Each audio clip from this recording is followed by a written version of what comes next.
Бабушка, которая воспитывала Машу, всегда говорила: «Придет время, и ты захочешь детей, носить золотые украшения и шубы». Шли годы, и Маша выросла в бабушкином доме, так как ее непутевая мать-актриса совершенно была не готова заниматься собственной единственной дочкой.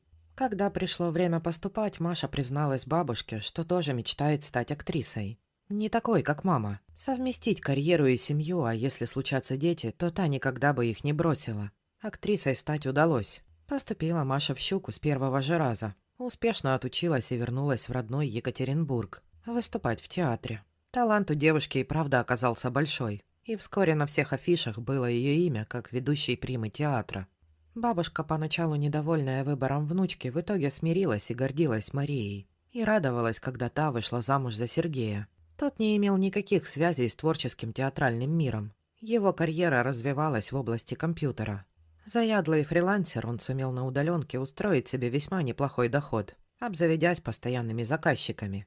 По мере этого периодически пробовал учиться. Но это ему быстро надоедало, и Сергей бросал вузы, вновь погружаясь в мир интернета. Почти 10 лет молодые супруги прожили, даже не задумываясь о детях. Родители мужа никогда не торопились с внуками. Бабушка Маши тоже отмалчивалась. Хоть порой и вздыхала: «Не успею я правнуков понянчить». Маша не любила золотые украшения и носила серебро, а вместо шуб предпочитала бюджетные удобные пуховики. Доходы вполне позволяли носить и норку, и бриллианты, но не тянуло. А вот насчет детей бабушка Машина как в воду глядела. Когда женщине исполнилось 33, возраст Христа обернулся требованием природы реализовать свою репродуктивную функцию. «Сереж, я бы хотела, чтобы у нас появился ребенок в скором будущем. Все-таки годы идут, мы столько лет вместе. Надо уже определиться с продолжением». Маша прижалась к мужу, подцепив оливку острой железной шпажкой, и отправила ягоду в рот. «Отличная идея, Марусь, я только за». «Да? Ты согласен со мной?» Муж усмехнулся и хитро посмотрел на супругу. «Да я не то имею в виду. Знаешь, про это индусы вот много знают. Правильный настрой, правильное питание, налаженный питьевой режим. Мы должны быть готовы и здоровы. Да и денег подкопить необходимо. А ребенок — это дорогое удовольствие». «Слушай, ну ты заморачиваешься». Сергей удрученно вздохнул. «Раньше же как-то беременели и рожали в поле, и ничего. И жили до 35, если что. А мне уже 33. Хотелось бы родить в хорошей больнице и прожить хотя бы до 80. Осадила Маша супруга. Получив согласие мужа на ребенка, молодая женщина и правда развернула бурную деятельность. Она начала слушать вебинары, тщательно следя за своим питанием. Добавила больше овощей, придерживалась баланса углеводов, белков и клетчатки. Много читала про водно-солевой баланс. Также Маша пошла на йогу, так как считала, что тело к беременности должно быть растянутым, гибким и максимально подготовленным. По утрам она бегала, а весь день тщательно подсчитывала, сколько ест и сколько пьет. Также она увеличила нагрузку на работе, взяв роли в дополнительных спектаклях. От Сергея, понятное дело, супруга ждала ответных шагов. Они познакомились почти 10 лет назад на озере, куда Маша приехала с труппой поесть шашлыки и отметить оглушительно успешную премьеру «Грозы Островского». Там она, еще совсем молоденькая, едва поступившая служить в театр, сыграла роль Катерины. Переполненный зал рукоплескал. Юную актрису завалили цветами и конфетами. Окрыленная успехом и еще больше огромным гонораром, Маша согласилась поехать с коллегами на берега живописного озера в лесу. Там же с приятелями отмечал свой 23-й день рождения улыбчивый темноглазый парень по имени Сережа. Он шутливо звал ее русалкой, учил забрасывать удочку и хохотал, когда девушка вытянула вместо рыбы лягушку за гадкую скользкую лапу. Тогда их встреча закончилась договоренностью увидеться уже в городе и выпить кофе. Повстречавшись 3 месяца, молодые люди съехались. А еще через полгода официально оформили свои отношения. Пышной свадьбы не делали. Просто тихо расписались в ЗАГСе. Поели всей семьей торта. Погуляли по лесу, уехав с ночевкой из города. И стали жить-поживать. Квартира у Маши была. Досталась от отца, которого не стало почти сразу же, как родилась дочь. История там была трагическая. Мать Маша, актриса и красавица, влюбилась в своего театрального режиссера, который был вдвое ее старше. Это оказался Машин папа. И когда та родилась, то ее непутевая мамаша сперва сбагрила ребенка кавалеру, к которому за беременность успела остыть. Шокированный отец пришел к бабушке Маши, честно признавшись, что ему недолго осталось, и он не может заботиться о малышке. Баба Тома Машу сразу забрала, а отец перед тем, как уйти в лучший мир, Переписал на совсем еще маленькую дочку просторную 4-комнатную квартиру в центре города. Квартира была действительно огромной, и Маша всегда с теплом думала об отце, жалея, что не довелось с ним познакомиться. Она много слышала о нем хорошего, когда подросла. И как о профессионале, и как о человеке. О своей матери же нередко приходилось выслушивать нелицеприятные вещи. Хоть та жила и здравствовала, за столько лет она ни разу не сделала попытки встретиться с Машей. И Мария тоже не рвалась отыскать родительницу. По слухам, ее мать перебралась в столицу, окрутив там какого-то богатенького буратино из мира бизнеса. Выскочила за него замуж и все еще играла в театре. Правда, далеко не в самом крупном, да и ведущие роли ей давали все реже. Сама же Маша поднималась в театре все выше. Спектакли с ее участием были самыми посещаемыми. И каждое представление собирало аншлаги.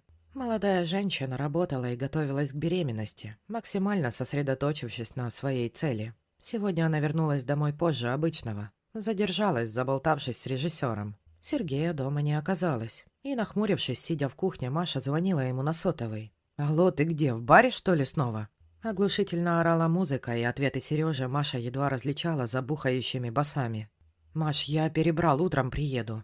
Та со злостью сбросила звонок. Она старается, планирует ребенка, а он спускает все деньги, словно завтра его ждет потом. Маша всегда была убеждена, что нельзя рожать детей просто так. У нее жуть вызывала позиция «получится и вырастем».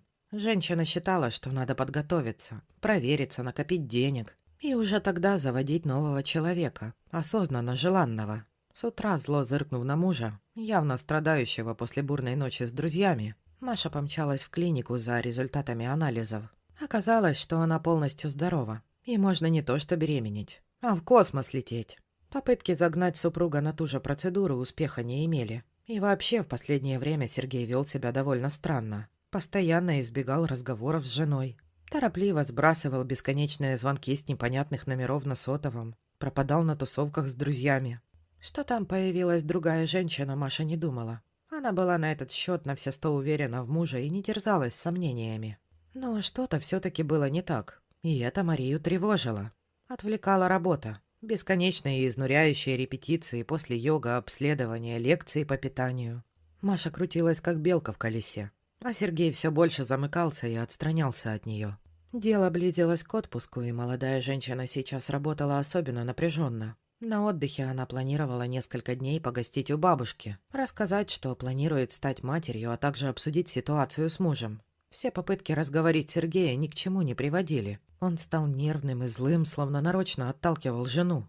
Сегодня должна была быть последняя репетиция перед отпуском. И постановщик буквально вытолкал Машу домой со словами «Все, иди, театр без тебя не рухнет». Маша благодарно улыбнулась. Вызвала такси и поехала в любимую кондитерскую. Сладкое она последнее время почти не ела, считая, что это вредно. Но сегодня был особый день, который стоило отметить. Завтра она планировала утянуть мужа в лес на 3 дня, потом поехать к бабушке на недельку, а вернувшись уже работать над тем, чтобы завести маленького пузожителя. Даже после кондитерской Маша вернулась домой раньше обычного. Стоял жаркий июль, и давно отцветшей сирени возле дома громко кричали разодравшиеся из-за хлебной корки воробьи. Молодая женщина немного постояла на теплом солнышке и пошла в подъезд. Легко вбежала по лестнице на 6-й этаж, бесшумно повернула в замке ключ. Полумрак коридора вкусно пах сырниками. Наверное, Сережа жарил, когда она уехала в театр. Тихо сняв босоножки на плоской подошве и повесив сумку на крючок, неслышно прошла босиком по прохладному ребристому линолеуму, оказавшись в просторной гостиной. В гостиной мужа не оказалось, и Маша решила проверить кухню. Она резво развернулась и направилась в сторону кухни, проходя коридор. Увиденное зрелище поразило настолько, что Маша потеряла дар речи. Лицом к ней с ее сумочкой стоял Сергей. В руках держал кошелек, из которого судорожно вытягивал наличные и банковскую карту. «Ты зачем открыл мой кошелек?» Супруг замер в замешательстве с наличными в руках. Растерянно моргая, Сергей что-то промычал, а после сунул деньги назад. «Маш, прости, я хотел тебе сказать, но не знал как. Я вложил крупную сумму в одно прибыльное дело. Помнишь, я тебе когда-то про криптовалюты рассказывал? И там потом ставку сделал, И в то время, как я готовлюсь стать матерью, потому что ты согласился на ребенка, ты воруешь из моей сумки мои деньги в моей же квартире, так?» В глазах потемнело от гнева. «Я не ворую, я бы вернул. Просто мне надо вырулить сейчас эту ситуацию. И ребенка я хочу, правда. Я вижу, как ты хочешь, Сергей. На анализы тебя не загонишь. Ты продолжаешь у компьютера есть чипсы и пить газировку. А теперь я застаю тебя с моим кошельком. Знаешь что? Пакуй-ка вещички и выметайся отсюда». Муж не стал спорить. Быстро собрался и уехал. Маша осталась одна в просторной пустой квартире. Открыла окна, и запах сырников постепенно выветривался. Женщина налила себе чай и долго сидела, обняв кружку ледяными руками. Почему-то было очень холодно внутри. Она думала о том, что ей уже 34-й год. У нее есть свое жилье, карьера, хороший достаток. Она уже даже кроватку для будущего малыша выбрать успела. С Сергеем отношения закончились. Простить такого легкомыслия и воровства Маша не смогла бы, но ребенка ей хотелось отчаянно. Она глубоко вздохнула, выдохнула, разблокировала телефон и нашла клинику, что специализируется на ЭКО. «Здравствуйте. Я хотела бы прийти к вам на консультацию. Да, мне нужно, чтобы вы подобрали донора и помогли мне стать мамой». Баба Тома стояла у манежа, где ползали два очаровательных зубастых карапуза.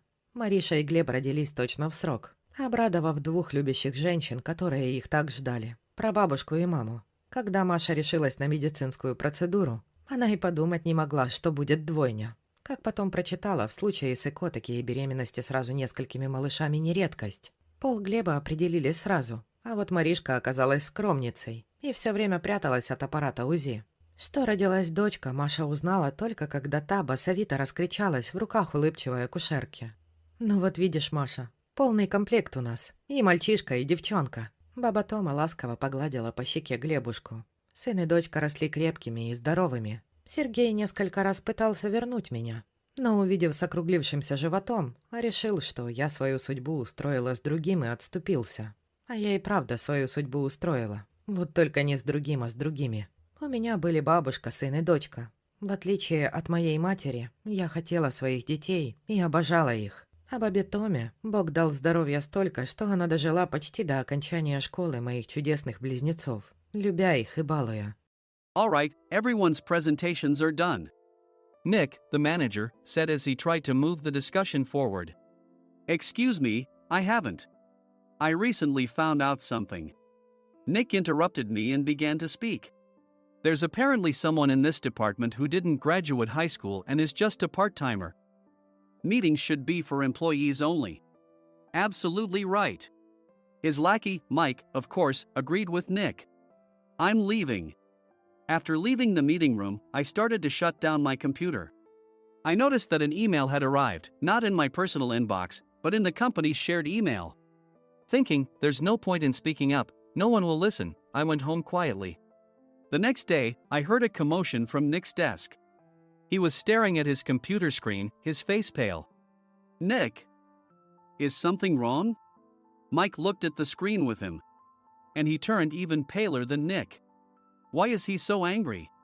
Knowing the reason for Mike's distress, I thought to myself, serves them right. My name is Adam. My mother passed away when I was in the 9th grade, and I was raised by my father. Well, you could hardly call it being raised. After my mother passed, my father changed. He drowned his sorrows in alcohol, and though he still went to work, he squandered our living expenses on horse racing. Because of that, I had to start working part-time as soon as I entered high school. Every month, I went to the convenience store with bills in hand that couldn't be auto-deducted from my father's account. Even though I endured it because I didn't want to be alone, I reached my limit in my second year of high school and dropped out. I found a live-in job at a distant inn. Thank you for everything. The day I left home, my father, still staring at the TV, spoke. Take care. That was our last conversation. Back then, 18 wasn't the age of majority, so I needed my father's permission to work, and I couldn't hide my place of employment. Yet, my father never visited me even once. I kept working just to survive, and before I knew it, I was 42. Years of hard work paid off, and I was transferred to the headquarters. I was thrilled to be recognized by the company, as I thought I'd be working in the field until retirement due to my lack of formal education. Listen up. Our work can change the future of our employees. Don't drag us down. On my first day after the transfer, Nick, dressed in an expensive suit, spoke sternly. There was a reason for this. Our inn was located in a prominent tourist destination, known so well that everyone in the state could sing its commercial jingle. At its peak, we had 5 locations within the state. But that was long ago. Due to financial difficulties and aging facilities, only the place where I had worked for many years and the original establishment remained. I was prepared to lose my job anytime, but now there was a glimmer of hope. With the rise of social media, the tourist area where the inn was located started gaining attention again. Depending on how hard the sales department, where I was transferred, worked, we could either thrive or be forced to give up this prime location to the new hotel chains continuously popping up. For Nick, who had switched careers from another industry to strengthen our sales, this was a battle he couldn't afford to lose. I understood why he had to be strict. I will do my best. Nick sneered at my enthusiastic declaration. Did you not hear what I said? I'm sorry. I thought I was listening carefully. Out of habit from years of customer service, I apologized reflexively, though I had no idea what had offended him. Someone was watching me with a smirk. In this department, there are those who are expected to excel and those who have been shoved here because they have nowhere else to go. You are the latter. It was Mike, the section chief. He's 7 years younger, at 35. But he was called to headquarters much earlier than I was and had been moving around within the headquarters ever since. I'm not jealous, but I can't accept that he's my boss. Graduating from a prestigious university, he has an unusually high pride and caused many problems as a newbie, making things very difficult for me when I was the front desk leader. When I found out Mike was transferred to the sales department a month before me, I was disheartened. Mike is right. With just a middle school diploma, there's not much you can do. Don't even think about achieving results. As if I didn't exist, Nick remarked, I'm thirsty. Mike eagerly ran to the coffee maker. It seems Mike is Nick's lackey. I regretted being happy about my transfer to headquarters, wishing I had stayed on site forever. Send a direct mail to every company on this list by the end of the day. Nick only assigned me tasks that even a new graduate could handle. What? There are over 1,000 companies. You want me to send to all of them by today? Yes, if you and your fellow misfits split the work, even those with nowhere else to go should finish by today. I glanced at the employees typing away expressionlessly. They were worn out from customer service, only thinking about leaving on time, or were women reassigned after having children, with zero motivation for work. Even Sam, a new graduate from the same university as Mike, who was supposed to be among the expected achievers, had no enthusiasm for the job, having joined the company wanting to do customer service. I don't care what they say, I plan to quit anytime, he said. Only Nick and Mike were highly motivated, making all the decisions between the two of them. I originally only wanted to work at the inn to survive and had no particular attachment to this job. I swallowed my words, thinking I had no right to reprimand them. About a month after the transfer, Nick told us with a frustrated look. To commemorate the 50th anniversary, we've decided to create a plan exclusive for one group per day. Originally, Mike and I were supposed to come up with it, but our president, Mr. Thompson, insists on hearing everyone's opinions. So, you all get a chance. As Nick explained, Mike began handing out prints. Make sure not to embarrass Nick. If your ideas are half-baked, you'll have to redo them. It seemed that they had printed his handwritten notes by Mr. Thompson, which included several questions and a section for free responses. It made sense why Nick had to seek our input, given that all responses had to be submitted to Mr. Thompson. We were given a week to think about it, and a meeting was scheduled to compile our ideas. My plan is to let guests enjoy both the old and modern America. Nick began the presentations. Guests would watch a master confectioner at a nearby traditional sweet shop make sweets in front of them. The welcome drink would be premium tea in a bottle. Nick's plan was certainly attractive. After his presentation, Nick called on us to present in the order we were seated. Just as I stood up for my turn. All right, everyone's presentations are done.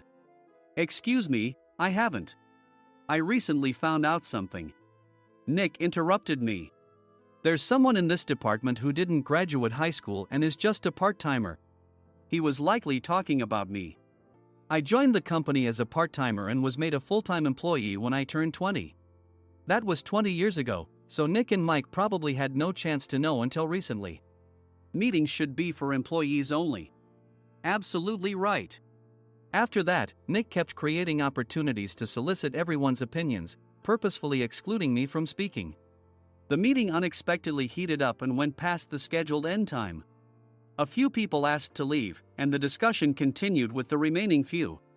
Still here? Normally, you'd leave in that situation. Though I had no attachment to the job initially, hearing kind words from customers made me want to make them happier. For someone like me, with nowhere to go, the inn was my home and customer service was my life. I felt pathetic about my current self. I'm leaving. I left the conference room and started shutting down my computer. I noticed an email had arrived, not in my personal inbox, but in the company's shared email. Thinking no one would listen to what I had to say anyway, I quietly went home. The next day, while preparing the DM as instructed, I heard a commotion from Nick's desk.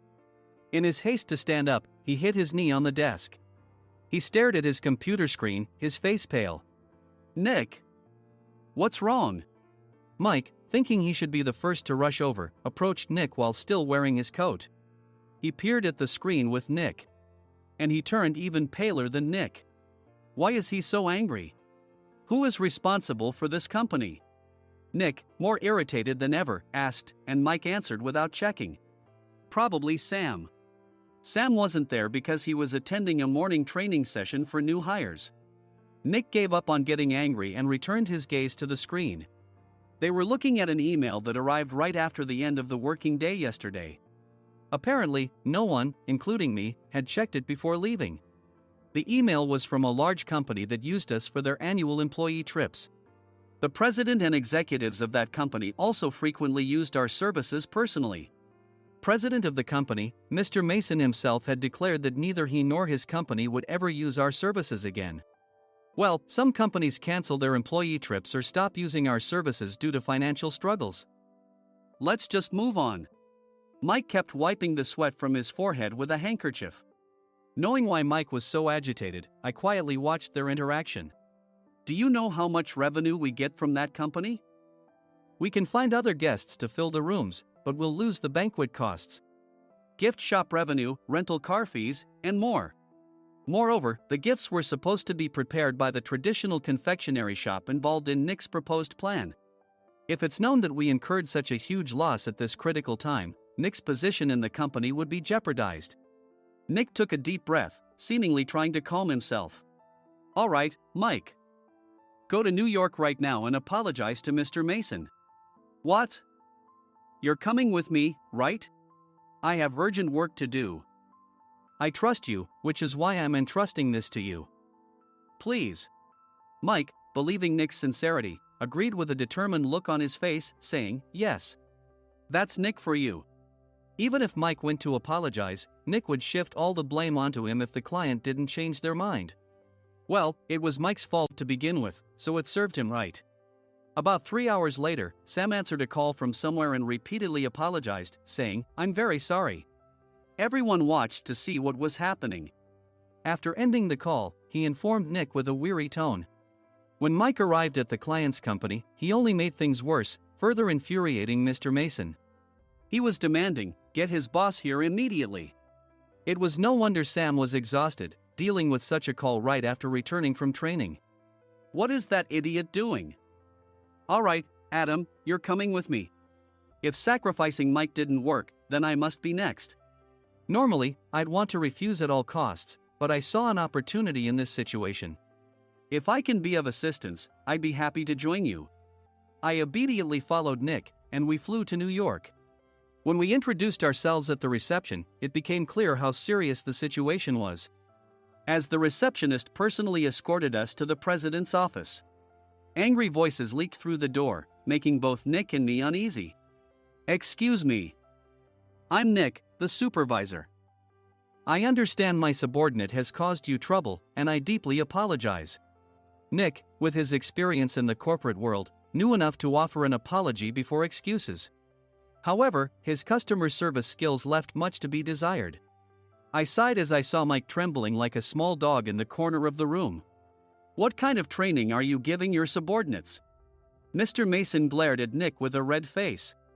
The intensity of his gaze made even Nick take a step back. Regrettably, I joined this company only 2 years ago and was unaware of Mike's issues. I should have identified his shortcomings sooner. Indeed. I should have realized sooner. No sensible person would come to apologize and then give a lengthy presentation on the drawbacks of not using their in. Nick froze, his mouth slightly open. Suspecting the worst, I picked up the documents that had fallen to the floor. It seemed Mike hastily prepared these documents on the plane, listing the disadvantages. Disadvantage 1: if you change the venue for the company trip, employees might suspect it's for cost-cutting reasons, leading to a negative impression. Reading it aloud half-jokingly, Nick snatched the papers from my hand and checked the contents with a furious expression. Among the stack of documents was a receipt from a nearby convenience store's copy machine. I felt a pang of dread, hoping he hadn't shown the receipt as well. What do you think he said when I asked what kind of nerve he had to do this? I'm very sorry. Faced with the dire situation, Nick must have thought there was nothing left to do but apologize. In a voice smaller than I'd ever heard from him, he uttered words of apology. He said, "I'm a Harvard graduate. I don't believe I said anything wrong." Mike! What have you done? Forgetting his plan to pin the blame on Mike, Nick yelled loudly, even in front of Mr. Mason. "I didn't do anything wrong." "You're still saying that? Look at him." Mike pointed at me with a shaking hand. "I was assigned to headquarters in my 20s and now I'm a section chief. This guy only made it to headquarters at 42. Everything I've done proves I was right.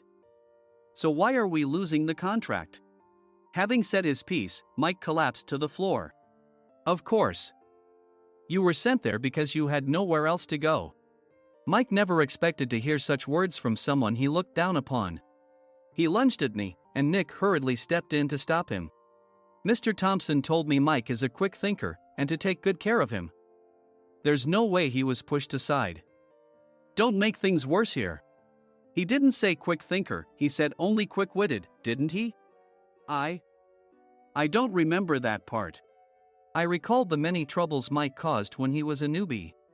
When Mike was on the front line, his pride was so high that he never apologized to customers.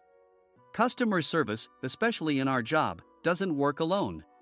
It brings both good and bad situations. If the front staff or housekeepers made mistakes, or the cleaning company didn't properly clean a room, one had to apologize to the customers regardless of personal fault. Mike, in such situations, would never apologize, insisting he wasn't at fault. This often angered customers, and as the front desk leader, I frequently had to apologize on his behalf. He caused complaints and disrupted operations, which is why he was quickly moved to headquarters. In departments where he didn't interact directly with customers, his quick thinking was beneficial and things went well. But it seemed his flaws were starting to show. Corporate reservations are supposed to be entered into the system by the sales representative. But a quick check yesterday revealed that more than 10 items were missing from the client's reservation. The handover document clearly stated what needed to be prepared. Why didn't you enter it into the system? Why do we have to give them special treatment? Filling rooms near the banquet hall, setting up all the food in advance. Specifying the brand of wine, they're too demanding. No wonder he always angered customers, I thought, feeling a headache coming on. Grouping them in rooms near the banquet hall is for our benefit too.